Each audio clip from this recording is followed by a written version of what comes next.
Welcome to the Kevin Dunn Show, and we are so excited that you've taken the time out to join us. Have another special show on tap for you today. We have a special guest. We have an author and motivational speaker, Mr. Fredrick Bailey. When we come back from the commercial break, we're going to be finding out more about Fredrick's book that he's just written called Waiting on the Rain, and we're going to find out more about Fredrick in his earlier years and where he's come to this point in life. At Charter Bank, you get totally free checking with online statements. You betcha. Free mobile banking, free online banking, free online bill pay, free debit card, even a new account gift. Free. At Charter Bank, we're here to wow you. And totally free checking is just the beginning. Come see us or open online at charterbank.net. Like us on Facebook, follow us on Twitter. Member FDIC, Equal Housing Lender. Choosing a new home can be one of the most difficult decisions of your life, whether the choice is for you or a loved one. Poplar Creek specializes in intimate, individual, personal care for each resident through a staff that knows each resident personally. Poplar Creek is a senior living community specializing in senior living and memory care. Dining is always a relaxing event in their beautiful dining area where they provide full table service. Enjoy a full list of amenities, including a beautiful outside walking area and a beauty and barber salon. Make the right choice. Make Poplar Creek your new home. Welcome back to the Kevin Dunn Show. Fredrick Bailey, how you doing, man? I'm fine. You doing okay? Good. Thank you for taking time out of your busy schedule to be a guest on the show today. We're going to be talking about your early years in life. And in the 5th grade, I saw in one of your videos on your website, you were sitting at home. You said your dad had been gone for like 2 weeks. You didn't have any lights. And you and your mom and your sister, and you actually went outside and put a bucket on the back porch because you were waiting on some rain just to be able to have some water to take a bath. Can you give some insight on that? Sure. I would first like to say thank you so much for having me on the show. It's an incredible experience, and I'm honored to be invited. So thank you so much. Thank you. The experience, yes, in the 5th grade, in the 6th grade, we didn't have any water. We didn't have any electricity in the house. So because of that, my dad he left. He went to work just like a regular day. But 2 weeks passed. We never heard from him. Got a phone call. Didn't get a letter in the mail. We didn't receive anything. Somehow we got word that he was living with someone else. So my mother, my uncle, and I, we went over to the house. We drove over there, and I think my uncle knocked on the door. He came to the door, my dad, with shorts on, shirt off, music in the background, lights in the house. You know, you can smell the food. And I just cried. You know, I never felt so abandoned in my life, and I felt like he just abandoned us and just left us stranded, you know, at home. Wow. Now, back to sitting a bucket on the back porch, waiting on some rain just so you could have some water to take a bath. Was your faith that strong in the 5th grade? Yeah, I would say yes. All right. I would say yes, only because I knew that life was better than what it was. Right. I've seen it. You can see it on TV. I saw it in my classroom. I saw other people living better. And actually, I went to church a few times. I went to church a few times with my aunt. Now, I really didn't see a Christian lifestyle from my family, but I knew that there was a God.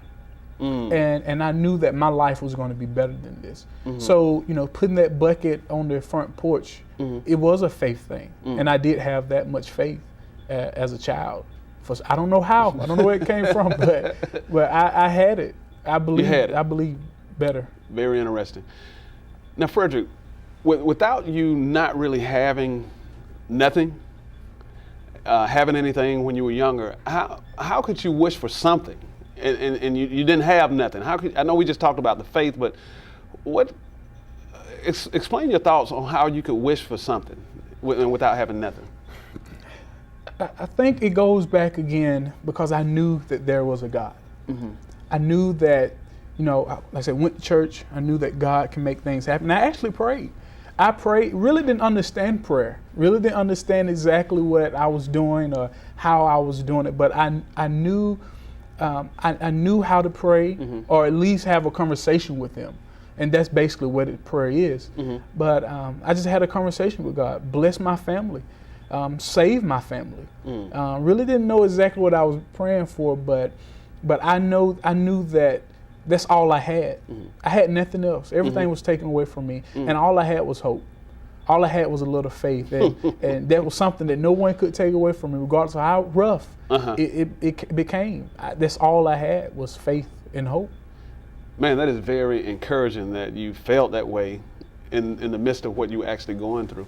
Now, Frederick, when I first met you, I actually heard you speak at a funeral, and you actually described yourself, the passage in Acts chapter 3, the lame man that was laid at the gate called Beautiful every day. And you described yourself as a lame man that was laid at the gate Beautiful, and people walked over you every day.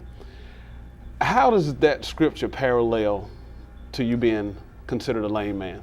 That's actually a powerful story in the Bible. If anybody knows that the lame man was went to the gate for 40 years. He was crippled. He couldn't walk. We can assume that he didn't have a wheelchair and the assistance. The Bible says someone carried him daily. He sat at the gate begging and asking for food, clothes. I'm pretty sure he needed help. He needed guidance. He needed somebody to assist him more than what he was asking for. And the Bible tells us that Peter and John went to the guy, and the guy asked for money. But the Bible also tells us that Peter lifted the man up. He was 40 years old. He lifted the man up. Well, my life was kind of similar. In my younger years, 5th grade, 6th grade, I wasn't literally at a gate, but my needs. I had needs. I needed food. I needed clothes. I needed water. I needed love, help, hope. And I didn't know how to get it by myself. Being that young, you trying to figure life out. You're trying to figure how this thing worked. But God sent people in my life. God sent me a Peter and John in my life to lift me up when I couldn't lift myself up because I was too crippled. I was too weak to lift myself up. So God sent someone to lift me up, to take me by my hand and snatch me up. And that's how I can compare in our life or parallel to each other, especially being at that young age in my life. So what was actually what was the turning point in your life that put you in the direction that you needed to go? What was the turning point? Well, I think that as I got older in middle school, we still struggle. Light skin turned off, no food, no water. And you get to a point in your life to where you're just so tired of going through the same situation over and over and over again. And I got invited to church by a minister, Jerome Cofield at that time. His wife, his children, they invited us to church. I met him through Communities in Schools, after school program.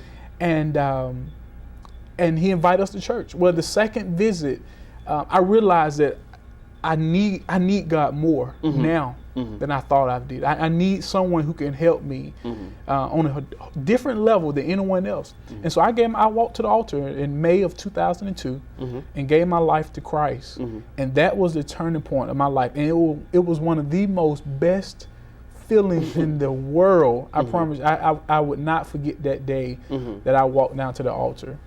And that was the turning point of my life. That was a turning point. Now, I know sometimes when we accept Christ, sometimes things can still be kind of hectic, even though that has started us on our right, path. So, what are some other persons or people who were influential in your life outside of the Cofields that allowed you to walk where you're walking now? Well, yeah, like I said, mentioned the Cofields and their family. Miss Sidney Bryant, who passed recently. She was very very great in my life. I mean, starting from the 7th grade, and I didn't think that she knew where our relationship would end. But even starting in 7th grade, she heard of a need. She started meeting needs that I had in my life, and she was with me through high school, through graduation, even in college.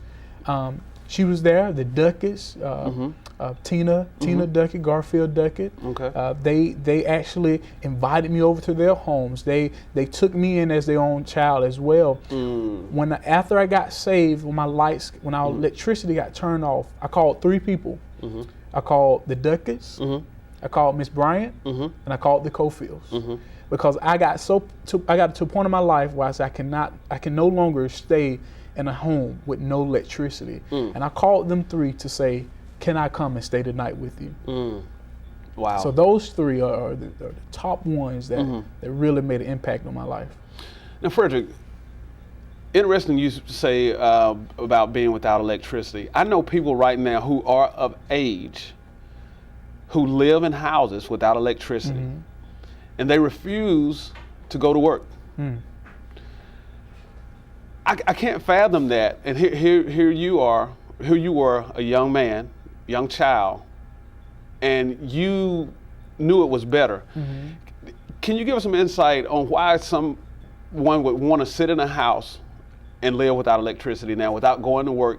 I mean, whether it's McDonald's, Wendy's, or whatever, they refuse to get a job. They would rather stay in their homes and ask for government assistance instead of going to work. Honestly, that's a sad place to be in your life. When I was that young, I began to sell things in school. It was wrong, but I would have candy taken to school, 50 cents, 75 cents. So I was trying to make a living.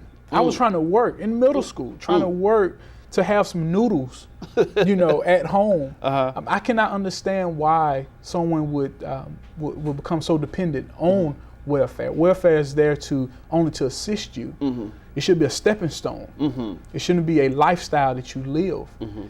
But I can only imagine, and I can't imagine why they could. Why would they just sit and wait on that? Because it's hard waiting on somebody. You can't move until they move. You can't go until they say it's your turn. And I don't want someone to dictate my life and say, okay, you can't do that today, but you got to wait till 2 months. Like, no, if I want to do it today, if I want to spend it today, if I want to buy it today, I need to do it today. Because that's what I want. Incredible. Now, you said a community in schools. How are you active with community in schools now?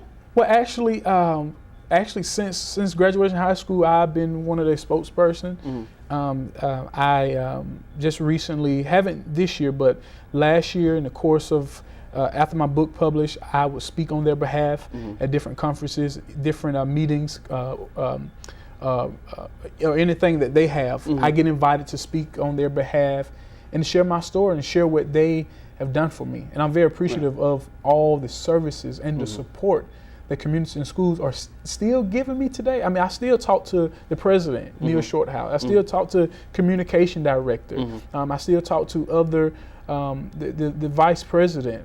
We still talk communication. They want to know how well I'm doing. That's great, man. So, that's great. We're going to have to go take a quick commercial break. And when we come back from the commercial break, we're going to be finding out more about Frederick's book he recently just written called Waiting on the Rain. What are you doing for lunch today?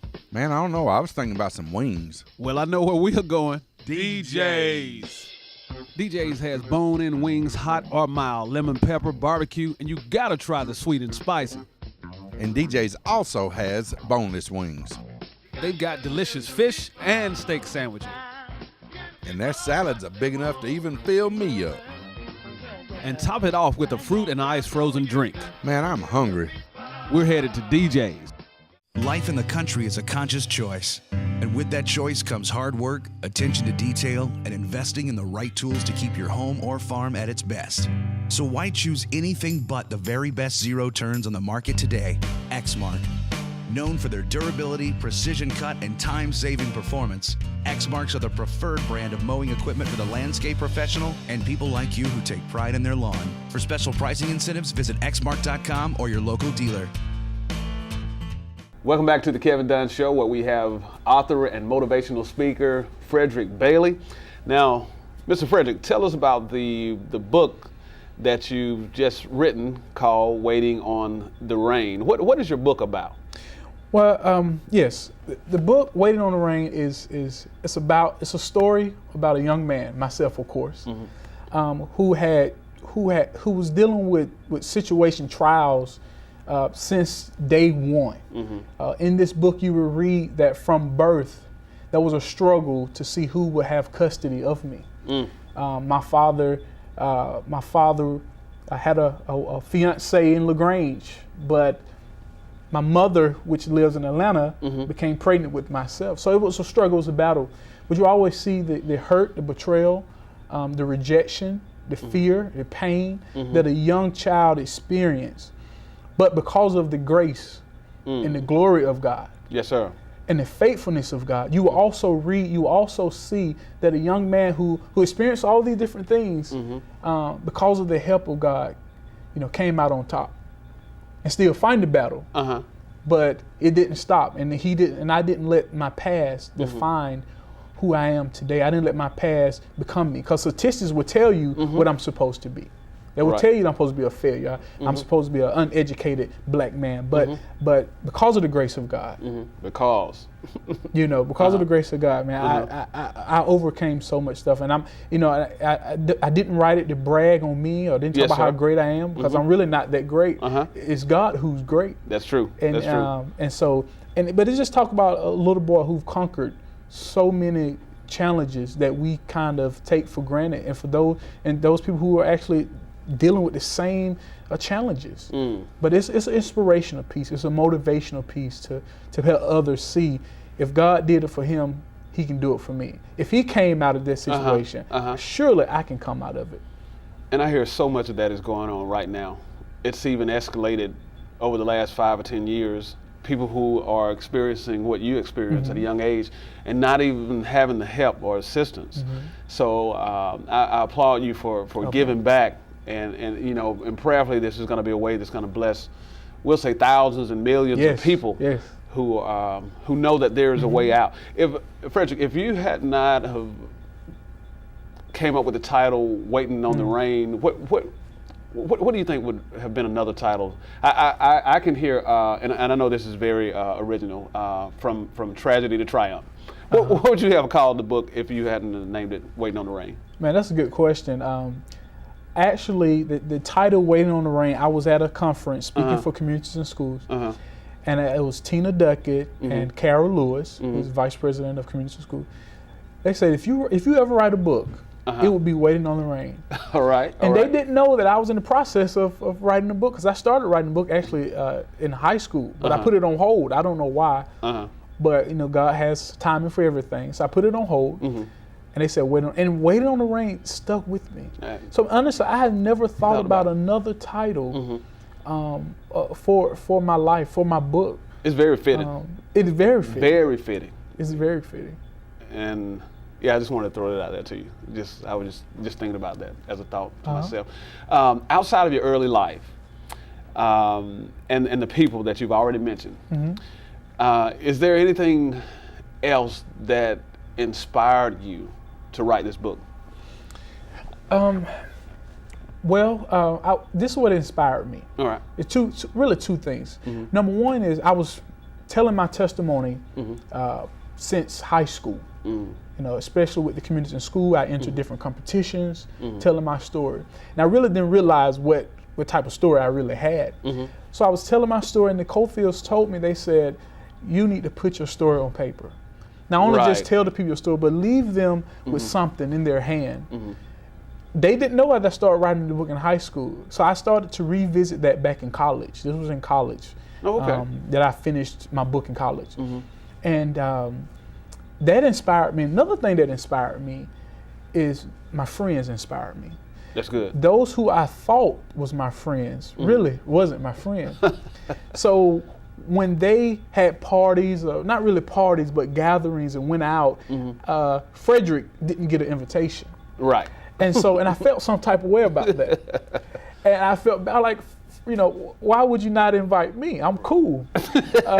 So I didn't get the invite. But because I didn't get the invite, I made time to write my book.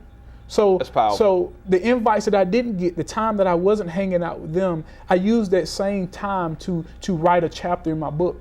And when I looked up, I had 4 chapters and 5 chapters and 6 chapters. So I didn't go hang out, but I was in the book.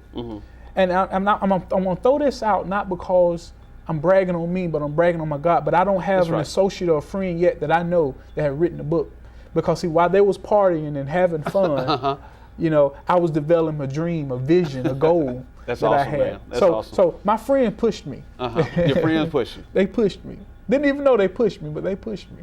Wow. Now, Frederick, if someone just off the street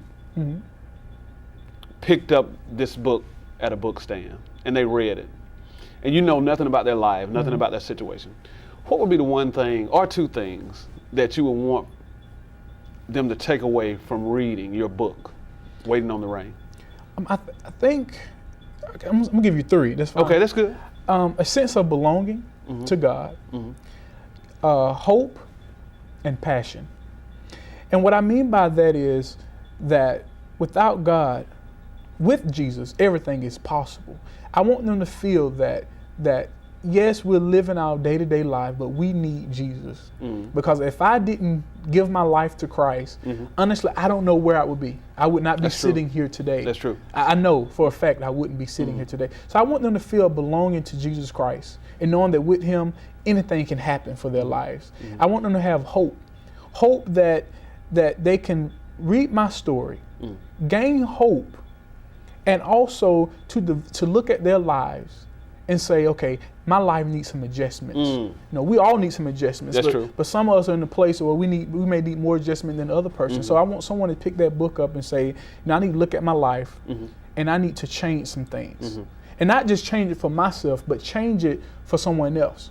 You know, it could be a father, it could be a mother, it could be a young son that say, you know, I want to change for my future. The determination for me is my family. I want to break generational curses. I don't want my kids to deal with what I'm dealing with. I don't want my nieces and nephews to deal with what our parents, our grandparents dealt with. So I gave you 2. Okay. And we're going to keep it right up with 2. Okay, with 2. Okay, all right. Now, Frederick, hold up your book again. Okay. And tell our viewing audience, our listening audience, where can this book be purchased? Yes, you can purchase my first self-published book entitled Waiting on the Rain. You can go to my website at www.fredrickbailey.com. You can also go to Amazon, type in Waiting on the Rain or Fredrick Bailey. You can get it from there. You can also download an ebook. So if you want to read on your phone, your iPad, your tablet, you can do that as well. But those would be the best places to find my book. It's great, great. Outside of an author, Fredrick Bailey is a motivational speaker. Describe Fredrick Bailey, the motivational speaker. Well, you know, that's hard to it's an evolving thing. And the reason why I say that is because when I first started speaking, I was just telling a story. But I just don't want to be a motivational speaker. I want to be a motivational teacher, to where I'm teaching those how to motivate themselves when they cannot hear Fredrick Bailey, when they cannot see a Kevin Dunn show, or when they cannot go on YouTube. I want to give others a tool to where they can develop something in their life to where it can motivate them. Because sometimes you have to encourage yourself. Right. You have to encourage yourself. There's a song about that. Yeah, there's a song about it. It's in Scripture. You have to encourage yourself. So I want to give people a tool to where they can encourage themselves to be a better person, to be better, and everyone around them ultimately become better as well, because they was influenced by that particular person. So it's evolving. Every speech that I give is different. I may talk about, for the past 10 years I've been talking about my life, but every speech that I give about my life is different. It's because I'm learning and I'm growing, not just to give them a story. I don't want to give a story and you just feel good for that moment. I want to give you a story to where not only do you feel good for that moment, but you're empowered to go home and to share that feeling and to change your life. It should be a life-changing experience after I speak to someone. Not because I'm so great, but because of the glory and the power of God that's on my life. It should change your life. Awesome. Give me a personal ingredient that you have that makes for a successful recipe in motivating people? I think an ingredient would definitely be passion, motivation, and success. All right. And let me just break that down for you. Number one, I got to have passion for what I do. That's true. I can't motivate you or teach you anything if I'm not passionate about what I do. Number two, I got to be motivated myself. I got to be motivated to do what society of statistics have said I couldn't do. And also, I got to have success. Now, if you ever read John Maxwell, if you ever listen to John Maxwell, John will tell us that success is not a destination. Okay. It's not something that's out there in the world. It's not the car that we drive. It's not the amount of money we have in the bank account. Success is not about the name brand clothes or anything like that. Success is a daily thing. Success is what you do every single day. It's a journey. It's a journey. So John tells us that when you graduate, you don't, when you get your diploma, you're not successful because you got your diploma. No, you were successful when you applied to college. You were successful when you turned in your homework. You were successful when you went to class. You were successful through all those years. That's what made you successful. I said that to say, I have to continue to have my success be a daily thing. Daily. So I have to work on things. And if I don't work on anything today toward my success, then I got to spend tomorrow making up what I didn't do yesterday. That's awesome. So I got to work overtime because I want to be lazy. So I think you got to have those three things. Those three things. Success, motivation, and passion. All right. We got time for one last question here. So what's next for Fredrick Bailey? Yes. What next for me? Actually, I just received my master's degree from University of Phoenix. Thank you. I just became ordained minister about 2 months ago. Thank you. I'm in the process of writing 2 books. One book is an inspirational piece. It's a daily inspiration, and it also gives you prompt you to create your own inspiration. You know, sometimes we wait on other people to give us. No, you can create your own. So it gives you an opportunity to create your own. And I also want to highlight other men, other successful men. When I say success, I'm not looking at how much money they make. I'm looking at the simple fact that they make the necessary steps to be where they are today. So I want to compile a story of other males about their life story. That's good. I'm looking to get a doctorate degree in a few years to come. And I'm also, honestly, I'm picking up photography. All right. I started investing in photography, just something to do on the side. But but that's what I'm doing. So well, man, thank you so much for being a guest on the show. You shared a lot of pertinent information. I know our audience will be blessed by listening to your testimony. And if you have an opportunity, please pick up this book called Waiting on the Rain. Fredrick Bailey, thank you so much for being a guest. I appreciate it. We also like to thank you so much for watching. And if there's a topic that you would like to see discussed on The Kevin Dunn Show, email us at thekevindunshow@wjcntv.com. Have a wonderful day.